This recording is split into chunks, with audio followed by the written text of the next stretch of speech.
네, 오늘 말씀은 데살로니가 전서 5장 23절에서부터 24절까지 말씀입니다. 제가 여러분들께 읽어드리겠습니다. 평강의 하나님이 친히 너희로 온전히 거룩하게 하시고 또 너희 온 영과 혼과 몸이 우리 주 예수 그리스도 강림하실 때에 흠없게 보존되기를 원하노라. 너희를 부르시는 이는 미쁘시니 그가 또한 이루시리라. 아멘. 오늘 여러분들에게 전해드릴 말씀은 아직 아닌 인생에 대해서라는 제목이 되겠습니다. 얼마 전에 한 여학생과 대화를 나눈 적이 있었습니다. 나이가 좀 있는 여학생인데요. 남자친구에 대한 고민을 나한테 털어놓았습니다. 남자친구가 나이가 자기보다 좀 많고 그런데 사실은 돈이 하나도 없대요. 직장도 없고 그렇지만 그래도 그 친구를 사귀고 또 결혼까지 생각하는 이유는 그래도 사람이 성실하고 인생의 로드맵이 확실해서 이제 그 친구와 장래를 약속했다고 하는 것입니다. 나는 그 얘기를 듣고 그 여학생이 참 똑똑하다는 생각을 했습니다. 인생의 로드맵이 확실하다고 하는 그 말에 제가 좀 꽂힌 것 같아요. 이 학생이 뭘 좀 볼 줄 안다 하는 이제 그런 생각이 든 거죠.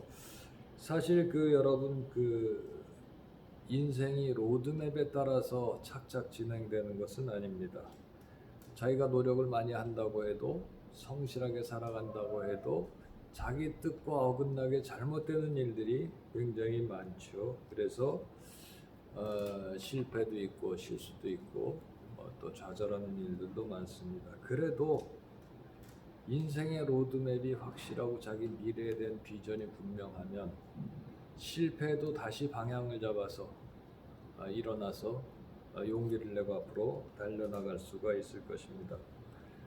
방향만 잘 잡고 성실하게 살면 한 5, 6년 열심히 공부하고 일하고 무엇이든지 하면 다 그래도 어느 정도 자리를 잡고 자기가 살아나갈 수 있는 자기 앞가림은 할 수 있는 그런 걸 다 마련할 수가 있는 게 또 우리 사회이고 우리 삶입니다. 그런 점에서 그 여학생이 자기 남자친구에게서 가능성을 보고 장래를 같이 의논한다 하는 것은 사실은 굉장히 잘하는 일이라는 생각이 들고 그 여학생이 똑똑하다는 생각이 들었습니다.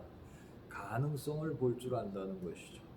지금은 비록 아무것도 아니고 아무것도 된 것도 없고 돈도 없고 취직도 못했지만 그러나 가능성을 보고 믿고 함께 인생을 동반하겠다 하는 그런 결심을 하고 있는 것입니다.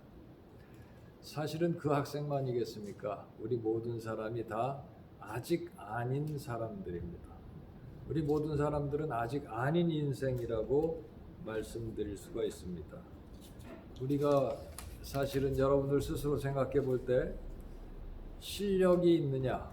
물론 실력이 있지만 그러나 충분한 완전한 실력은 아닙니다. 아직 아니죠. 또 재력이 있느냐? 돈이 있느냐? 아직 없습니다. 또 무슨 취업에 성공했느냐? 성공한 사람들도 있겠습니다만은 아직 성공하지 못했고 사업하는 사람이라면 아직 성공하지 못했을 가능성이 훨씬 더 큰 것이죠. 그렇다면 인격이라도 다 완성됐느냐? 인격도 아직 완성되지 않았습니다. 우리의 믿음 역시 완성되지 않았습니다. 사실은 정도에 따라서 좀 더 많이 된 사람이 있고 좀 덜 된 사람이 있지만은 그러나 아무리 훌륭한 사람도 아무리 나이가 많이 먹고 인생의 여러 가지 경륜과 세워놓은 업적이 많은 사람이라고 할지라도 그러나 여전히 부족한 게 있고 잘못된 게 있습니다. 그래서 모든 사람들은 다 아직 아닌 인생들이다 이렇게 표현할 수 있다는 것이죠. 오늘 읽은 말씀도 사실은 그런 것과 연관이 됩니다. 사도 바울이 데살로니가 교회에 보낸 편지 말씀이죠. 데살로니가 전서 마지막 부분인데요.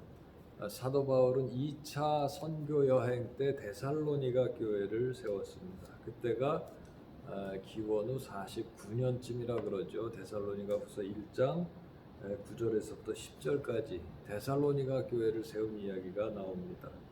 그 다음에 바울은 그 다음 선교 여행지를 찾아서 그 데살로니가를 떠났지만은 그러나 그 처음 세운 그 교회가 뿌리를 잘 내릴지 또 제대로 정착해서 사람들에게 복음을 잘 전하는 훌륭한 교회가 될지 하는 그런 염려와 근심이 많았다고 합니다. 그래서 사도 바울은 다시 그 교회를 가보려고 했지만 그러나 피치 못할 사정들이 길을 막았다고 해요. 그 피치 못할 사정이 무엇인지는 분명하지 않습니다만은 어쨌든 그래서 사도 바울은 데살로니가 교회를 다시 가서 그들을 권면하고 설교하고 또 그들을 잘 세우는 어떤 직접적인 사역을 하는 대신에 이제 편지를 써서 데살로니가 교인들이 그 말씀을 듣고 스스로 자신들을 잘 세워나갈 수 있도록 그런 권면의 말씀을 전했던 것입니다. 그것이 바로 데살로니가 전서인데요. 이 데살로니가 전서는 바울이 그 교회를 세운 지 한 1, 2년쯤 뒤에 그러니까 기원 후 50년이나 51년쯤에 쓴 편지라고 하겠습니다. 데살로니가 교회야말로 사실은 아직 아닌 교회의 전형이라고 말씀드릴 수가 있겠습니다. 아직 아닌 교회라는 것이. 다행히 데살로니가로부터 들려오는 소식은 그래도 교회가 뿌리를 어느 정도는 잘 내리고 예배도 잘 드리고 있고 또 지역사회 선교도 잘해서 좀 교인들도 부흥한다는 괜찮다는 그런 안심이 되는 소식이었습니다. 그렇기는 해도 그러나 2년밖에 안 된 교회가 얼마나 잘 됐겠어요. 잘 돼야 얼마나 잘 되고 커야 얼마나 컸겠고 또 뿌리를 내려야 또 얼마나 많이 내렸겠느냐 하는 것이 아직 아니라는 것이 아직 아닌 점들이 많기 때문에 편지를 쓴 거죠. 충분하고 괜찮고 잘 됐다 그러면 굳이 이렇게 긴 어려운 편지를 쓸 필요가 있겠습니까? 아직 아니기 때문에 뭔가 더 필요하기 때문에 사도 바울은 데살로니가 교회에다 편지를 쓰게 된 것입니다. 아직 아닌 교회라는 것이.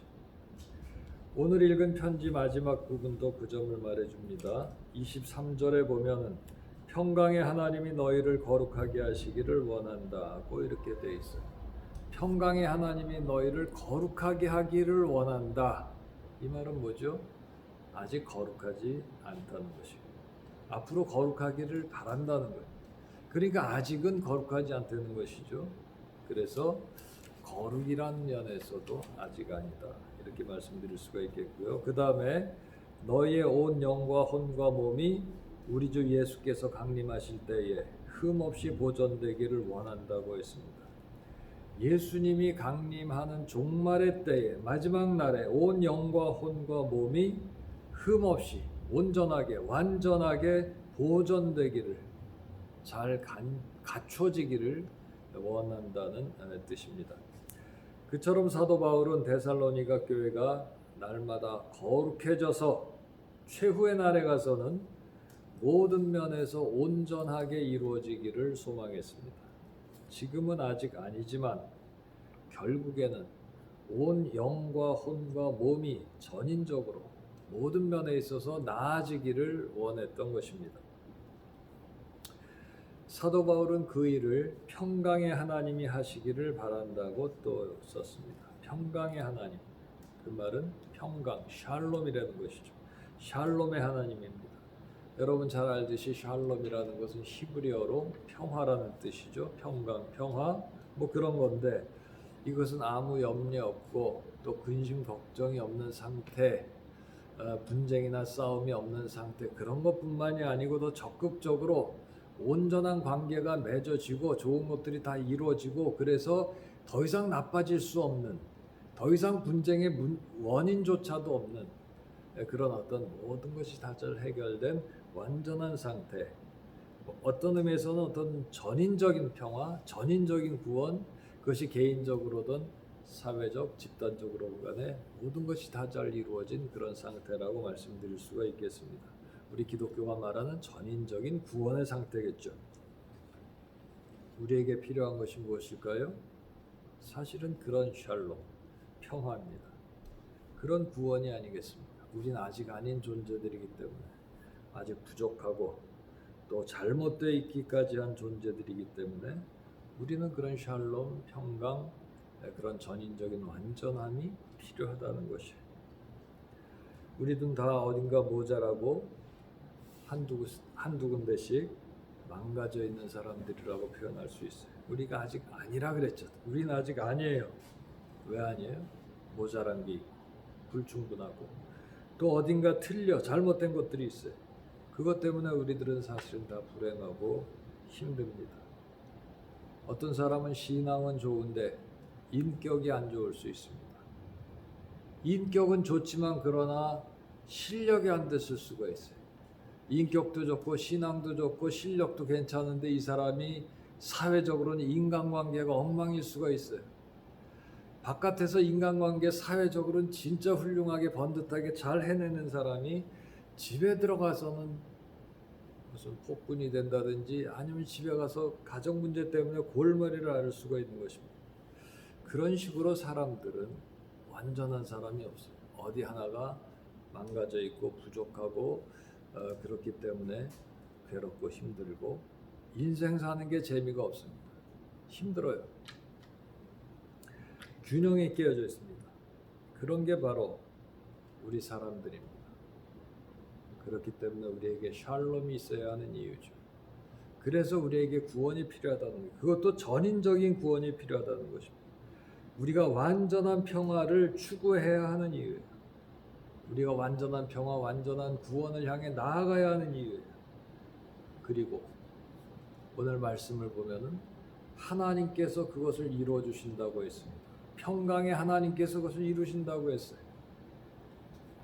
온전한 평화, 온전한 구원, 전인적인 구원을 하나님께서 이루어 주신다고 사도 바울이 말씀하고 있습니다. 하나님은 미쁘시니 그가 또한 이루시리라 이렇게 써 있잖아요.